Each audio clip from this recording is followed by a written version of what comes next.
dia. Mais uma vez somos gratos ao Senhor, essa preciosa oportunidade de estar aqui reunidos para essas conferências.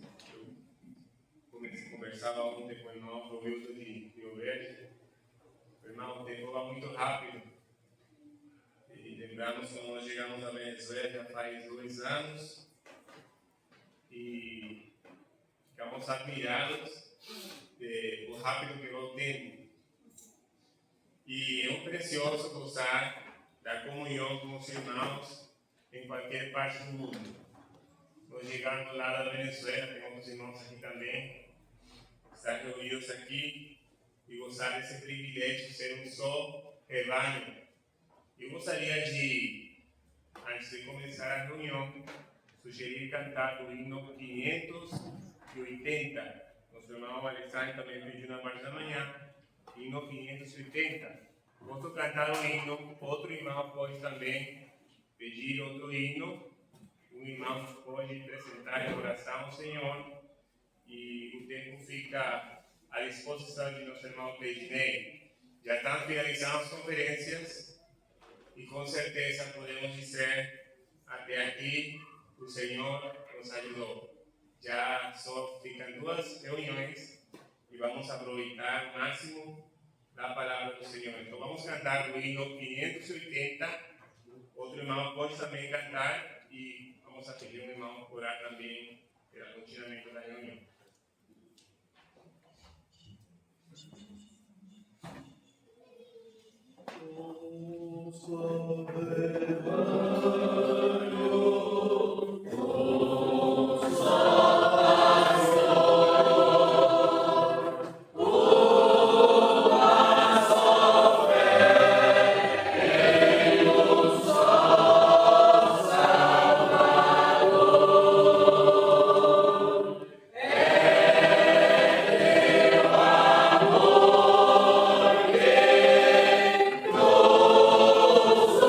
Yeah.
Para ouvir na composição da tua palavra,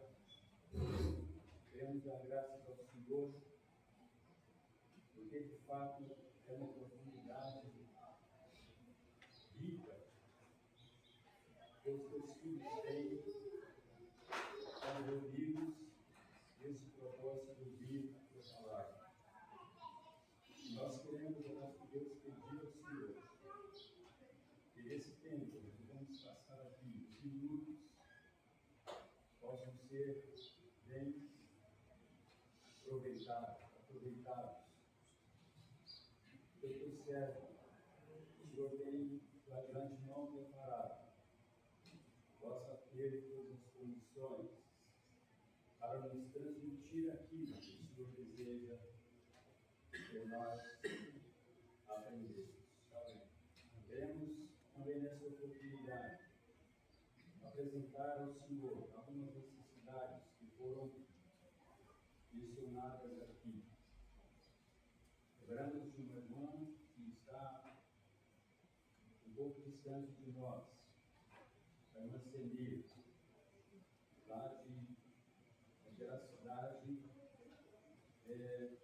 aqui do Paraná, mas tem chegado ao nosso conhecimento da necessidade dela. E apresentamos ao Senhor, porque há muitos temos ouvido da manifestação dela ao lado do Senhor. Queremos lembrar também da Ela, que foi novamente para o hospital no dia de hoje, a fim de uma consulta com necessidade. Oramos ao Senhor pelo tratamento dela. Queremos pedir ao Senhor em favor de outras necessidades mais, como já temos ouvido, irmãos que pretendem viajar ainda hoje, no meu caso, o nosso irmão tem mencionado que retorno para viver. Pedimos ao Senhor desde já, que você possa ser o nosso irmão em seu retorno. E também nós queremos pedir ao Senhor em favor daqueles irmãos que, assim como a nossa irmã Amélia, que certamente gostaria muito de estar aqui, mas impossibilitada devido à sua condição física. Pedimos por ela. Pai, mais uma vez, nós rogamos ao Senhor, em favor de cada um de nós que aqui nos encontramos, possamos estar com nossas mentes predispostas a ouvir também o desejo de gravar em nossos corações, ainda que seja algumas porções, mas que possamos levar conosco. Nós assim pedimos e agradecemos em nome do Senhor Jesus. Amém. Amém. Amém.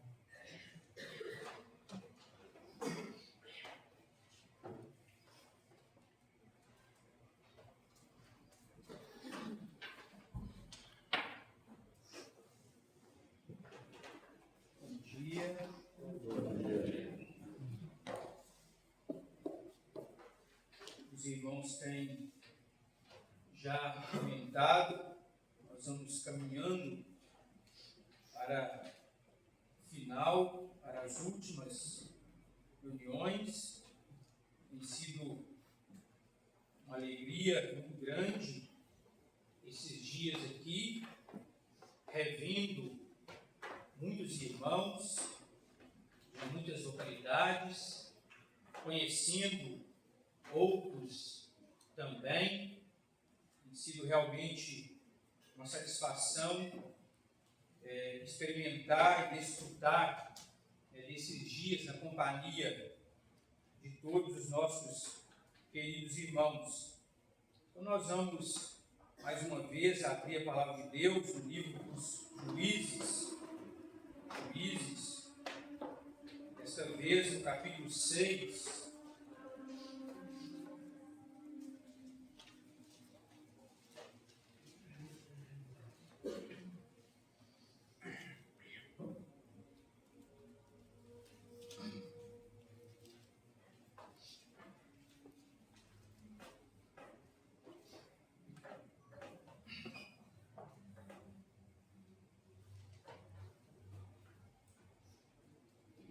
versículo 1, fizeram os filhos de Israel o que era mal perante o Senhor. Por isso o Senhor os entregou nas mãos dos midianitas por 7 anos. Prevalecendo o domínio dos midianitas sobre Israel, fizeram estes para si, por causa dos midianitas, as covas que estão nos montes, e as cavernas, e as fortificações, porque cada vez que Israel semeava, os midianitas e os amalequitas, como também os povos do Oriente, subiram contra ele. E contra ele se acampavam, destruindo os produtos da terra, até a vizinhança de Gaza, e não deixavam em Israel sustento algum, nem ovelhas, nem bois, nem jumentos, pois subiam com seus gados e tendas, e vinham como gafanhotos, em tanta multidão, que não se podiam contar, nem a eles, nem aos seus camelos, e entravam na terra para a destruir. Assim Israel ficou muito debilitado com a presença dos midianitas. Então os filhos de Israel clamavam ao Senhor. Tendo os filhos de Israel clamado ao Senhor por causa dos midianitas, o Senhor lhes enviou um profeta que lhes disse: assim diz o Senhor, Deus de Israel: eu é que vos fiz subir do Egito, e vos tirei da casa da servidão, e vos livrei da mão dos egípcios e da mão de todos quantos vos oprimiam, e os expulsei de diante de vós, e vos dei a sua terra. E disse: eu sou o Senhor, vosso Deus. Não temais os deuses dos amorreus, em cuja terra habitais. Contudo, não destes ouvidos à minha voz. Vamos ficar com a leitura da palavra de Deus até aqui. O Senhor possa nos conduzir mais uma vez, que Ele mesmo possa ministrar ao nosso coração nesta manhã, através da sua palavra. Já temos considerado os 3 primeiros inimigos opressores de Israel, apresentados neste livro: Cusã-Risataim, rei da Mesopotâmia, que tipifica de uma forma muito apropriada o mundo. Depois consideramos a Eglon, rei dos Moabitas, que tipifica a carne. E ontem nós consideramos Jabim, rei de Azor, um tipo de Satanás, o diabo. Hoje nós nos deparamos com mais um inimigo, mais um daqueles que oprimiram a Israel e o fez por um período de 7 anos, diz a palavra de Deus.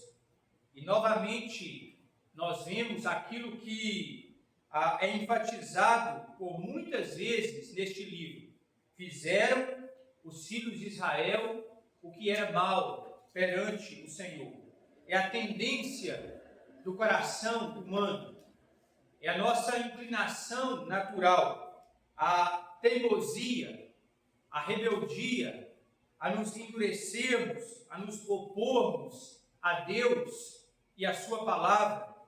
E Israel, apesar de tantos livramentos que o Senhor lhes dava, através de juízes que ele mesmo levantava, frequentemente, constantemente, voltava a esta prática, ou mais precisamente a este coração distante do Senhor, tendencioso a desobedecê-lo.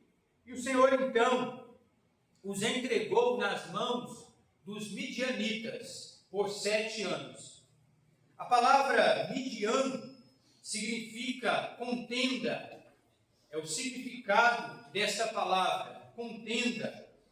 E eu gostaria de pensar nesta manhã nas consequências drásticas, nas consequências nefastas que se passam no meio do povo de Deus quando as contendas entram. A palavra de Deus nos diz que ao servo do Senhor não convém contender. Nos diz também que as contendas são obra da carne e nós somos tendenciosos a contender. Contender faz parte da inclinação do nosso coração. Contender nas mais diversas formas, contender para prevalecermos, contender para supostamente sairmos vitoriosos. A contenda faz parte da inclinação do nosso coração. Mas a contenda, ela não faz parte da direção do Espírito Santo na vida de um servo de Deus, na vida de um salvo. Uma coisa é nós sermos convictos da vontade de Deus, da palavra de Deus. Uma coisa é mostrarmos firmeza em relação à vontade de Deus, aos seus valores, aos seus direitos.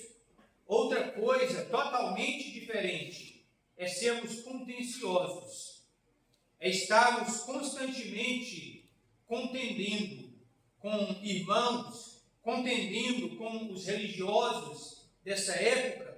Nós vivemos um tempo onde é muito comum promoverem debates entre chamados pastores de linhagem, de ideologias diferentes. Então eles são colocados frente a frente para debaterem. E, logicamente, cada um vai defender a sua posição, o seu interesse. E essas coisas, na verdade, não promovem nenhuma edificação. Essas coisas, na verdade, não glorificam a Deus. E tanto aqueles que estão debatendo gostam disso, como muitas pessoas param e se alegram para assistir esses debates empolgados, as contendas, onde o interesse de Deus, na verdade, não está sendo defendido, onde a palavra de Deus, na sua pureza, não está sendo, de fato, defendida, mas interesses partidários, muitas vezes, é o que está sendo pautado ali. Então, os midianitas oprimiram Israel por um período de 7 anos. E nesse período, nesse tempo, que foi mais curto que a opressão de outros inimigos. Quando nós pensamos, por exemplo, na opressão de Jabim, rei de Azor, que foi por um período de 20 anos, Eglon, rei dos Moabitas, 18 anos, Cusã-Risataim, rei da Mesopotâmia, 8 anos. Então aqui um período mais curto de opressão, de escravidão, mas nem por isso menos trágico, nem por isso menos prejudicial, nem por isso as consequências foram menores, nem por isso o povo de Deus sofreu menos. Na verdade, nós vamos ver que nesse período de 7 anos, quanta coisa Israel perdeu, quanta coisa o povo de Deus perdeu, foi privado. Irmãos, não demora muito, não é necessário muito tempo para que as contendas promovam, para que as contendas tragam grandes prejuízos no meio do povo de Deus. Não é necessário anos a fio as contendas, elas têm a capacidade, o poder de, em pouco tempo, destruir aquilo que foi construído com muito tempo. Elas têm o poder, a condição de, em pouco tempo, arruinar, de, em pouco tempo, trazer deteriorização daquilo que foi construído, daquilo que foi edificado com muito esforço e que levou muito tempo. Não é necessário. Não subestimemos o poder das contendas, o alcance das contendas. E aqui então, nós vamos ver a partir do versículo 2, aquilo que Israel perdeu nesse período de 7 anos. Primeiramente, diz a palavra de Deus, prevalecendo o domínio dos midianitas sobre Israel, fizeram estes quem? Os israelitas, fizeram estes para si, por causa dos midianitas, as covas que estão nos montes, as cavernas e as fortificações. O primeiro valor que Israel perdeu, e que é o maior que alguém pode ter, e que os salvos têm, eles perderam a sua liberdade. Eles perderam a sua liberdade.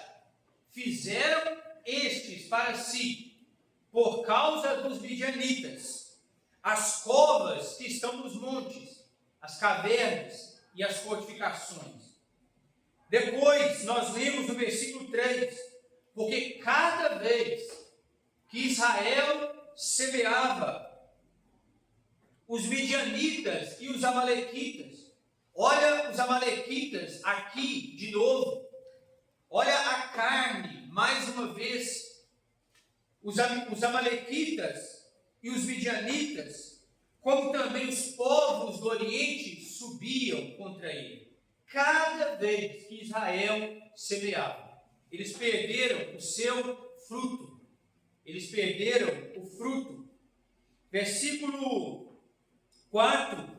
E contra ele se acampavam, destruindo os produtos da terra, até a vizinhança de Gaza, e não deixavam em Israel sustento algum, nem bois, nem ovelhas, nem jumentos, e não deixavam em Israel sustento algum. Perderam o alimento. Agora, versículo 6.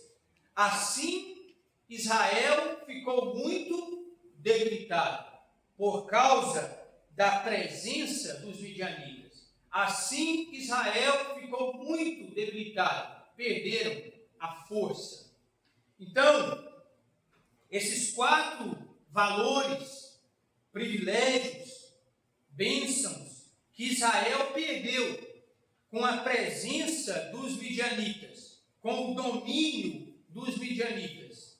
E vamos pensar então em como as contendas no meio do povo de Deus, em como as influências, a manifestação da carne, juntamente com o mundo, o sistema mundano, como nós já consideramos, como isso, as suas influências no meio do povo de Deus, nos leva a perder esses valores. Primeiramente, então, a perca da liberdade, prevalecendo o domínio dos midianitas sobre Israel, fizeram estes para si as covas que estão nos montes, as cavernas e as fortificações. Israel tornou-se um povo errante, fugitivo, vivendo nos esconderijos, nas covas que estão nos montes, nas cavernas, nas fortificações. Eles perderam a liberdade, tiveram que deixar até mesmo as suas residências, os seus lares, para se refugiarem nesses lugares, por causa do domínio, por causa da opressão dos midianitas. Não podiam ir e vir livremente, não podiam exercer os seus direitos, os seus privilégios, mas tiveram a sua liberdade podada, foram privados da sua liberdade. Israel se tornou então um povo escravo, oprimido, refém dos midianitas, aquele povo que o Senhor havia libertado da escravidão e nunca jamais intencionou de que fossem novamente escravos de alguém, mas agora eles se encontravam em profunda, em grande escravidão. Irmãos, será que nós não temos perdido a nossa liberdade? Será que nesta época que nós estamos vivendo, de tantas influências do mundo, será que nesta época tão distinta que nós estamos vivendo, de tantas tendências, será que nós não estamos sendo privados da nossa liberdade? Será que nós não estamos sendo podados dessa liberdade para a qual Cristo nos libertou? O apóstolo Paulo, escrevendo aos Gálatas, ele disse: para a liberdade, não libertinagem. Muitas pessoas hoje estão confundindo liberdade com libertinagem. Para a liberdade foi que Cristo nos libertou. O Senhor Jesus disse: conhecereis a verdade, e a verdade vos libertará. Se, pois, o Filho vos libertar, verdadeiramente sereis livres. Então nós somos chamados à liberdade, nós somos libertos do poder do pecado, nós somos libertos da opressão de um grande inimigo que nós consideramos ontem feroz, como nós cantamos, mergulhado na miséria, triste e escravo de Satã, envolvido em suas malhas, preso na esperança vã. Redentor meu, dele me livraste tu. Nós somos libertos. O Senhor Jesus Cristo, o Evangelho nos libertou, e nós temos a palavra de Deus em mão. Libertadoras são as tuas leis, como nós cantamos, eternamente sãs e bem fiéis. De toda escravidão vem me livrar. A palavra de Deus que liberta. E nós estamos vivendo, irmãos, em um tempo de muitas cadeias.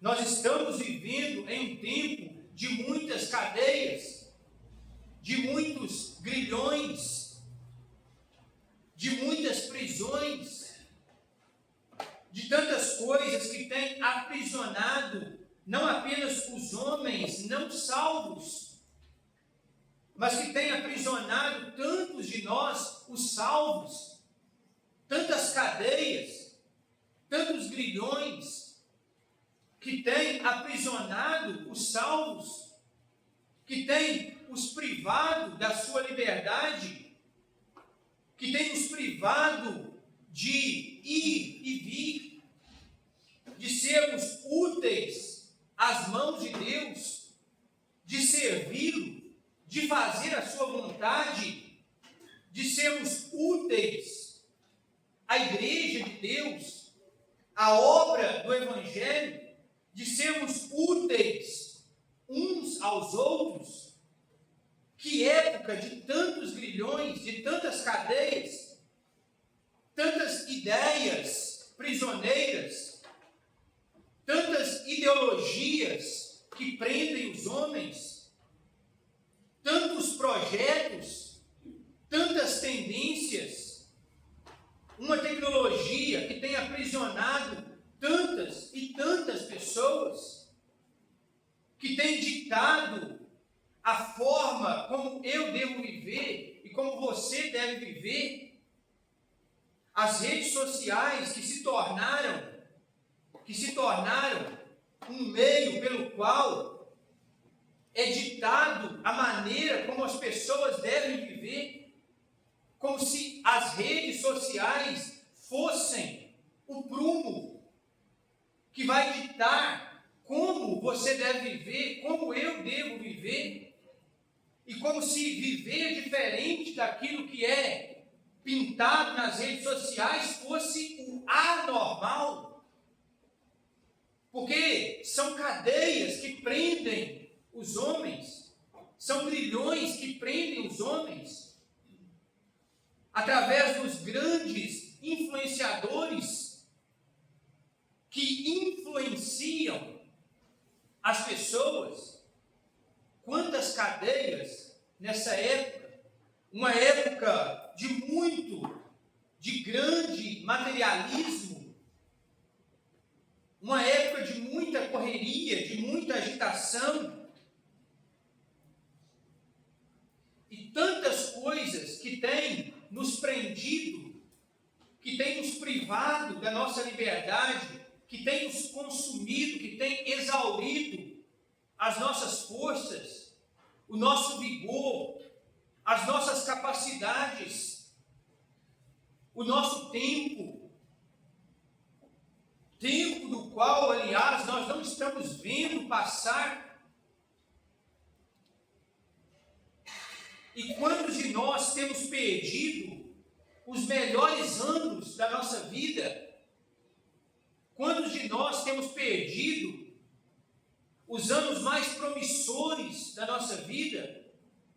Nós temos aqui moças, rapazes, esses são os melhores anos da sua vida, são os anos mais promissores da sua vida, e o sistema, os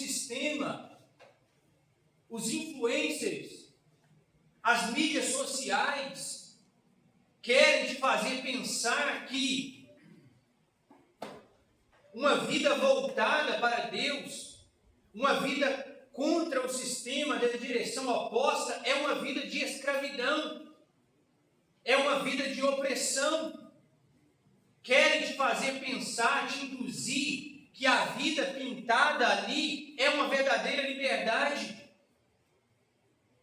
quando na verdade é o contrário, jovem. A liberdade proposta pelo sistema é uma verdadeira escravidão. E a escravidão proposta por Cristo é uma verdadeira liberdade. A liberdade pintada, tão bonita pelo sistema, é uma grande opressão. Sabe o que é, queridos irmãos, liberdade?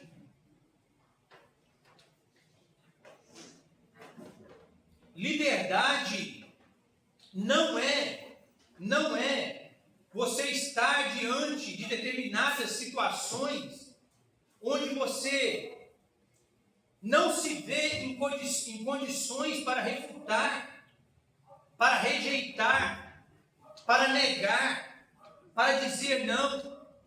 Situações, contextos, onde você não tem forças para renunciar, para dizer não, onde você se encontra prostrado e não lhe resta como que opção, se não fazer, se não praticar, como todos os demais fazem. Sabe o que é liberdade?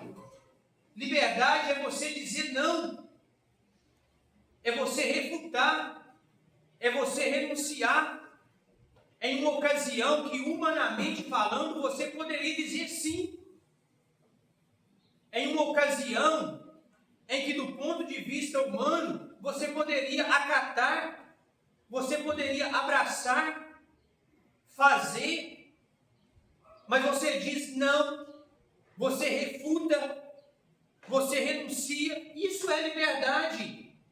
Em outras palavras, você não é refém, você não é um escravo, você não está enjaulado. A liberdade que o mundo propõe, que o sistema propõe, é uma verdadeira escravidão, porque as pessoas não conseguem refutar, não conseguem dizer não, não conseguem ir na direção contrária. As pessoas perderam a capacidade de raciocínio, de análise, de julgar.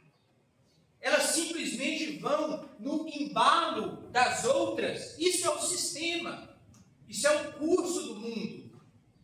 Elas simplesmente aderem àquilo que é aderido pela maioria. Isso é liberdade? Quando você é privado de pensar, de julgar, de discernir, de examinar os porquês, as razões, a origem, onde aquilo vai dar, por que todo mundo está fazendo, qual a mensagem que está por trás daquilo. Isso é liberdade? Quando alguém simplesmente entra numa grande fileira, porque ali tem 100 pessoas naquela fila, porque ali tem 200 pessoas naquela fila, e ninguém naquela fila está considerando, está julgando. Mas qual a razão dessa fila? Por que ela começou? Onde é que ela vai dar? Para onde ela está nos conduzindo? Qual a mensagem oculta por trás dessa fila? Então, liberdade é você não se colocar na fila. É você indagar, é você questionar, é você julgar. E se você entende claramente que aquela fila não é pertinente a você, você não entra nela. E não importa se os outros vão questionar por que você não entrou na fila. Você é livre. O crente é livre. E não importa se os demais vão questionar por que você não entrou para a fila. Nós vivemos uma sociedade de grandes filas assim. Filas enormes, onde as pessoas estão indo para o abatedouro, mas não sabem disso, ignoram isso. Então, isso é liberdade, querido jovem. Então, não permita que o sistema roube os anos mais promissores da sua vida. Aquele período, esse tempo que você tem hoje, onde há energia física, há vigor, para que você possa servir ao Senhor, para que você possa se dedicar a Ele. Mas também é um período onde as suas capacidades mentais, onde as suas capacidades psicológicas, intelectuais, onde a sua capacidade de armazenamento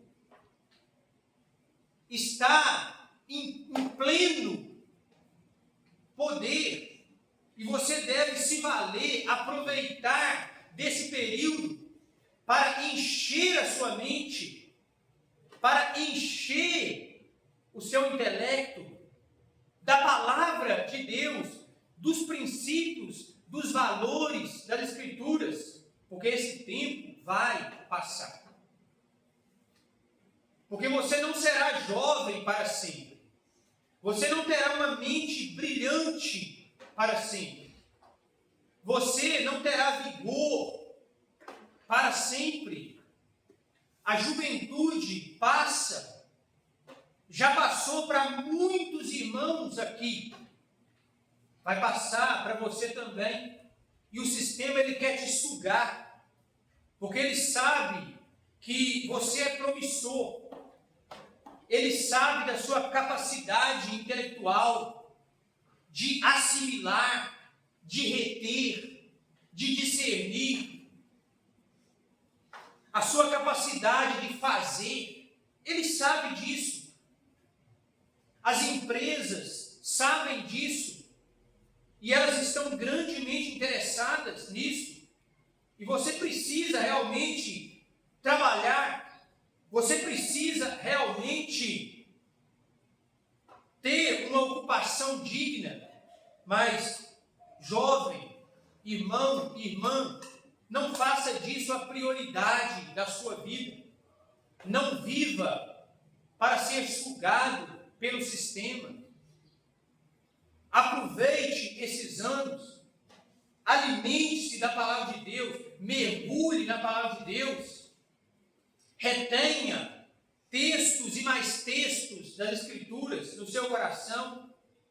Esses anos serão determinantes para os próximos anos. Esses anos serão determinantes para a sua vida daqui a 20, daqui a 30 anos. O que você reter e armazenar hoje da palavra de Deus, você vai carregar. Décadas à frente você vai carregar. Então aproveite esses anos. Não deixe ser privado pela sua liberdade.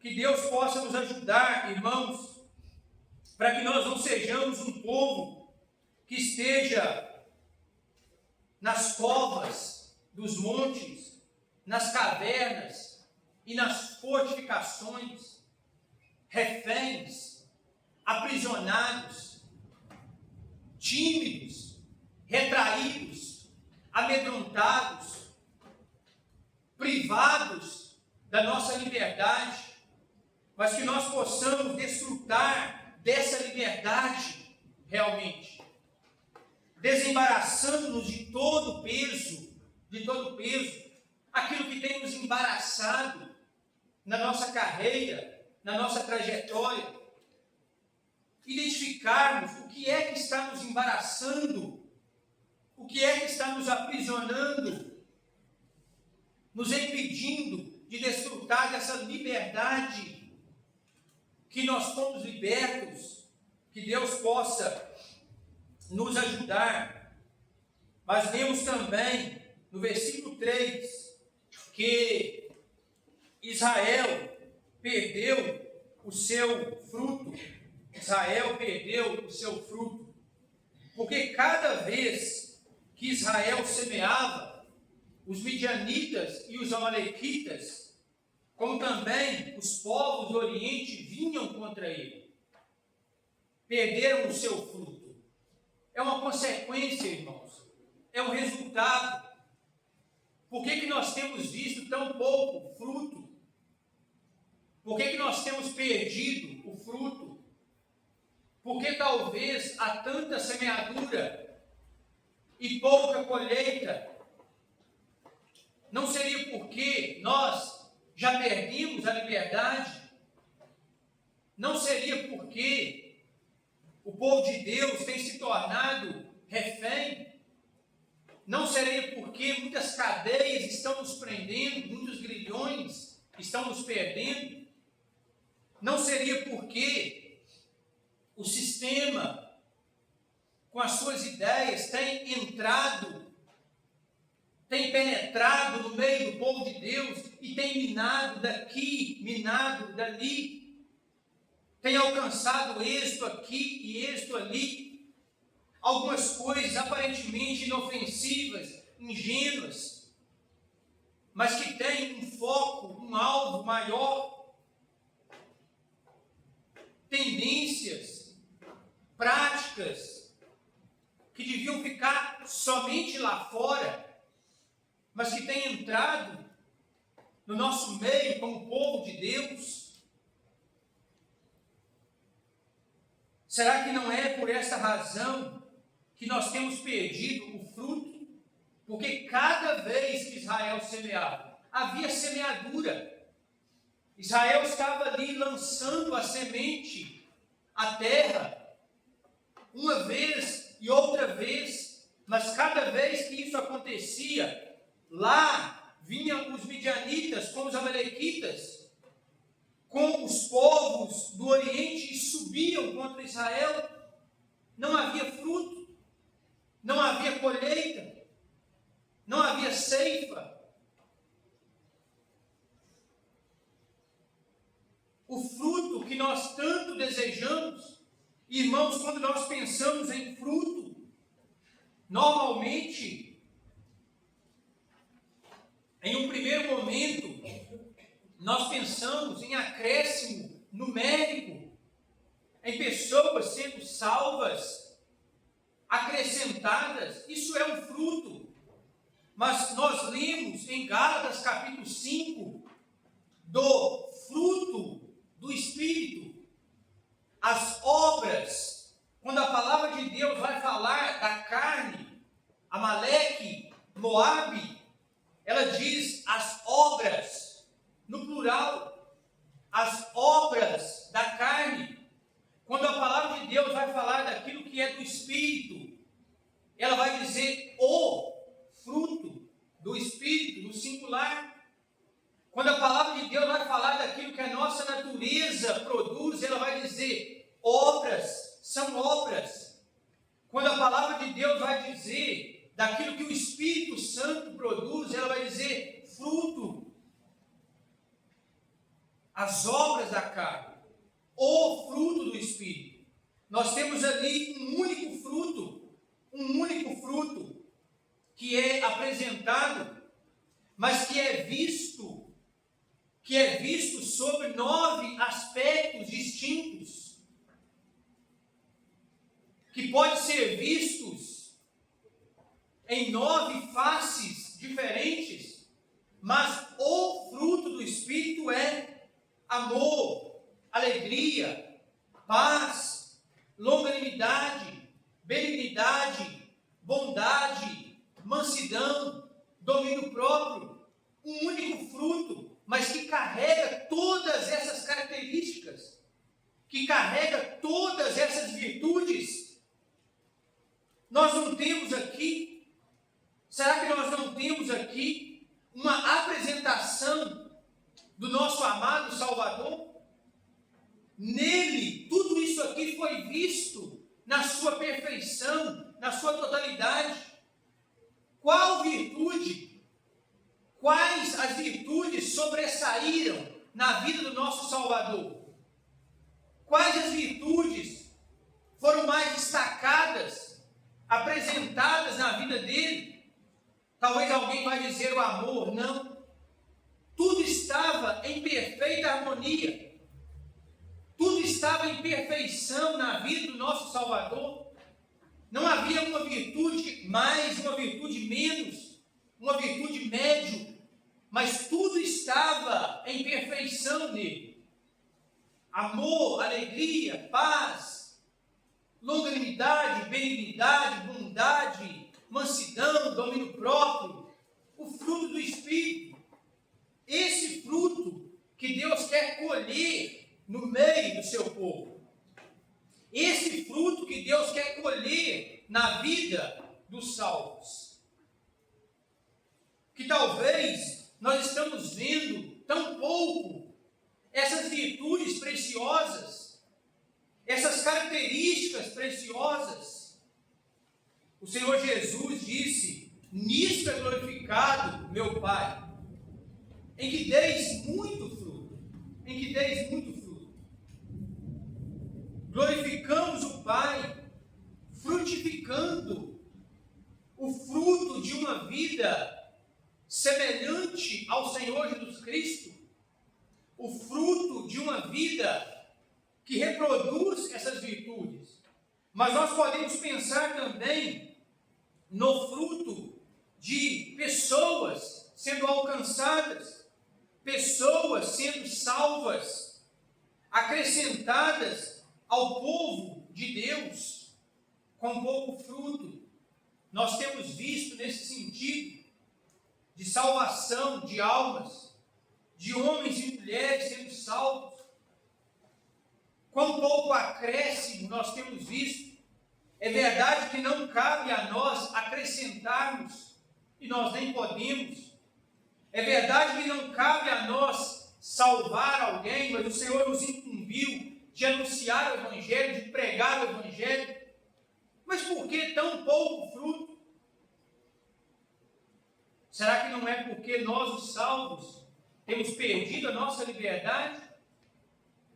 Nós vamos anunciar o Evangelho para o não salvo, anunciando, apregoando a ele uma liberdade, apregoando, convidando a ser livre. Mas talvez ele poderá olhar para nós e dizer assim: mas como pode isso? Eles estão me convidando à liberdade, eles estão pregando em alto bom som uma verdadeira liberdade, mas eu sinto, eu percebo que alguns deles, que muitos deles estão oprimidos, que muitos deles estão ainda em servidão.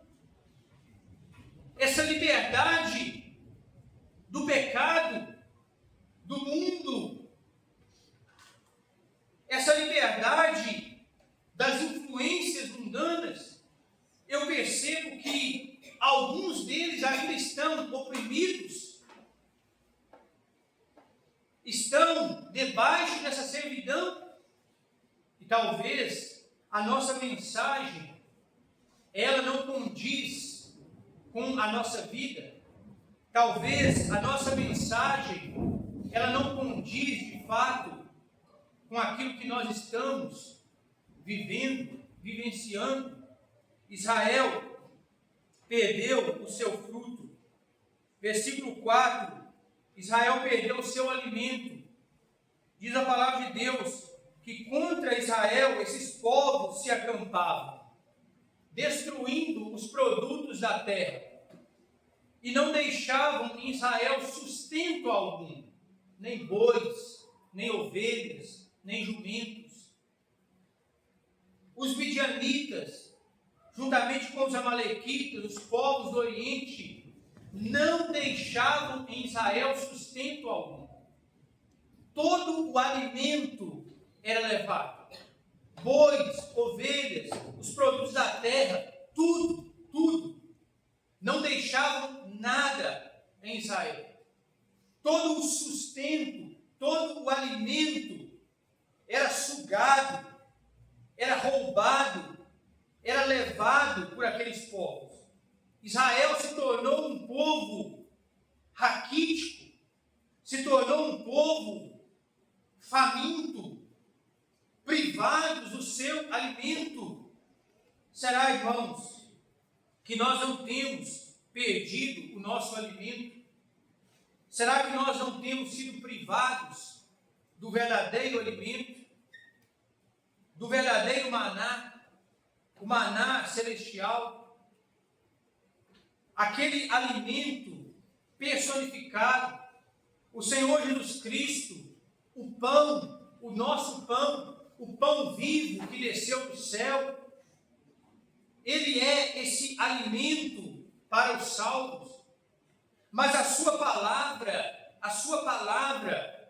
esse alimento rico, abundante, variado, esses pastos verdejantes, que é a palavra de Deus, com as suas instruções, com os seus conselhos, com os seus exemplos, esse alimento tão rico que nós temos, esse pasto tão verde que nós temos, o alimento que nós podemos provar, desfrutar, digerir na comunhão de uns para com os outros, no nosso relacionamento, nos nossos contatos, falando entre vós com salmos e hinos e cânticos espirituais, instruí-vos e aconselhai-vos mutuamente em toda a sabedoria, nos ensinando mutuamente,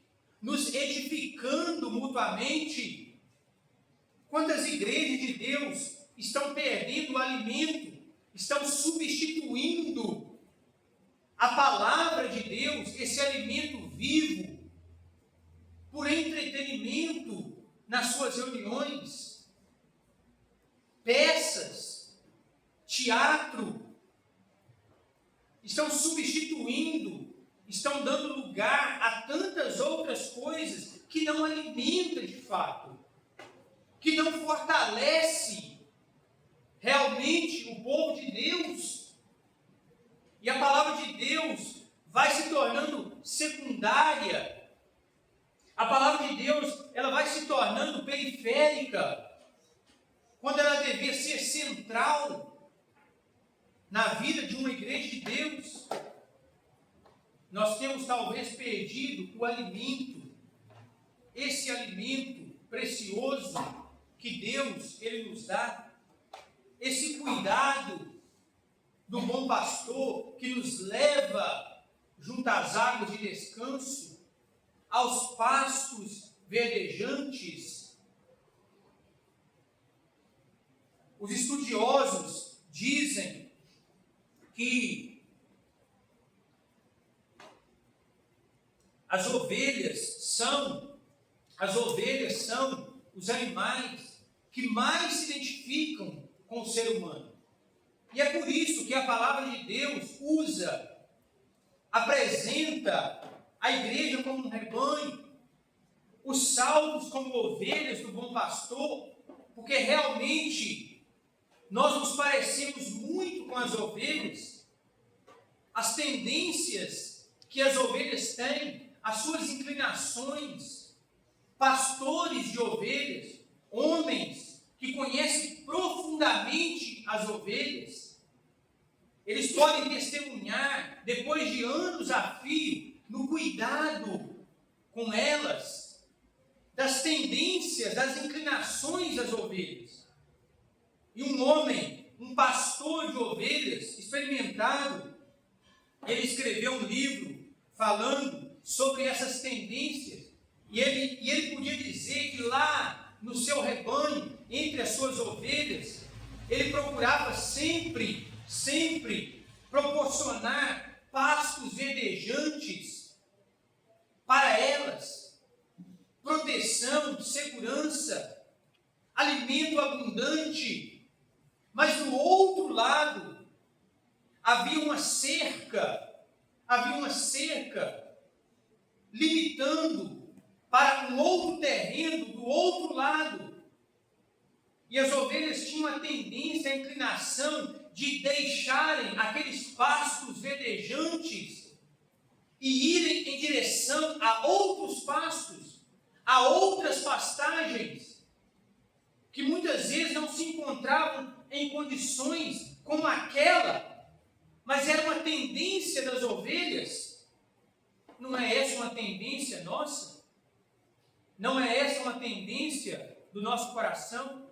Ele diz também que as ovelhas, sempre surgia uma ovelha, que ela tinha a tendência de ir se deslocando, de ir se apartando do rebanho. Ali estavam tantas ovelhas, mas havia alguma por ali que sempre tinha a tendência de se desviar, de se afastar do rebanho. Não é uma tendência que nós temos? Quanto ao alimento, irmãos, nós temos na palavra de Deus alimento que realmente preenche, alimento que realmente satisfaz.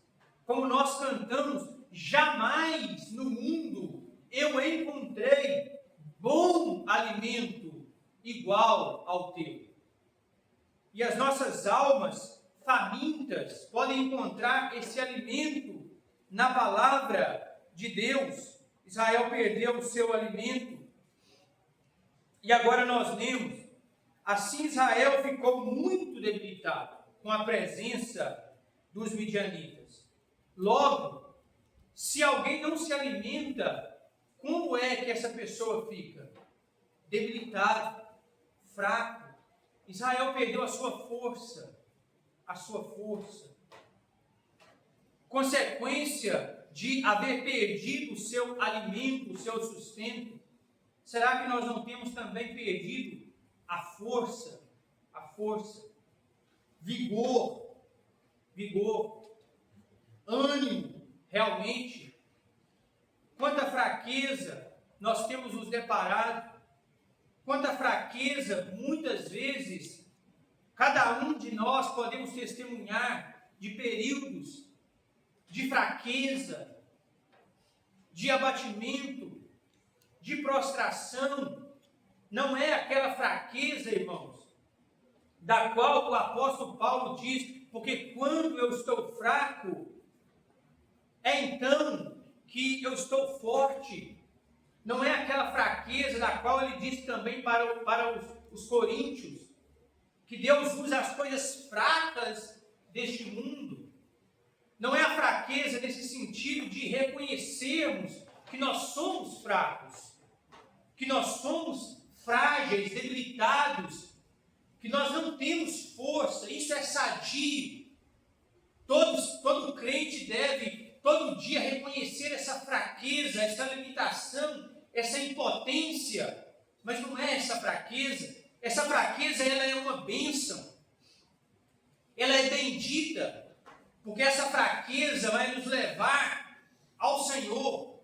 Mas é a fraqueza promovida porque nós temos perdido a liberdade, o fruto, o alimento. É a fraqueza porque os inimigos estão alcançando êxito entre nós. É a fraqueza porque nós temos sido afetados por aquilo que vem de fora entre nós. E é aquela fraqueza que realmente nos prostra. É aquela fraqueza que realmente mina a nossa força, que nos deixa realmente exauridos. É essa fraqueza. Israel se tornou muito debilitado. Que Deus possa nos ajudar para continuarmos a sequência. Amém. Amém.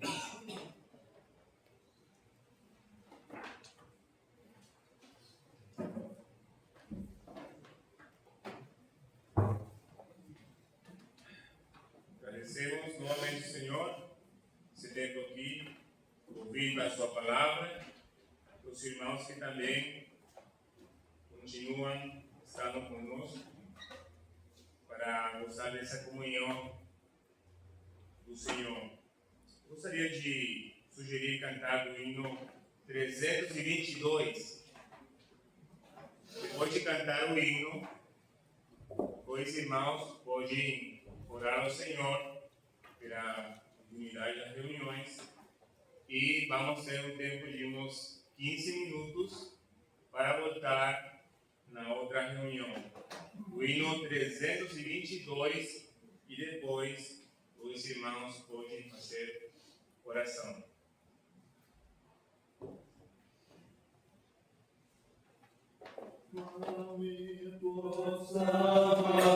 Salvador, Maga Celestial, eu venho a ti, Senhor, ao vivo divinar.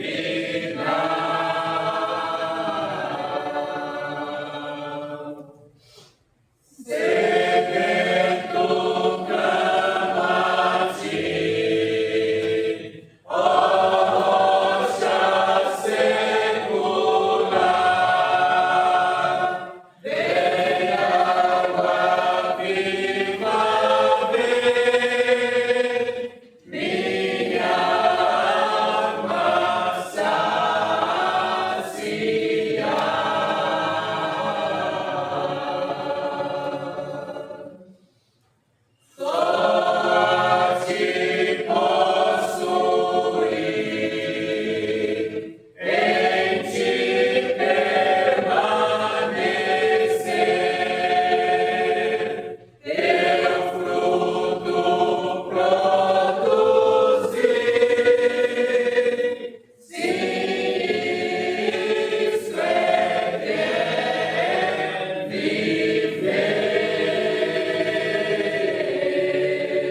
nosso Deus e Pai,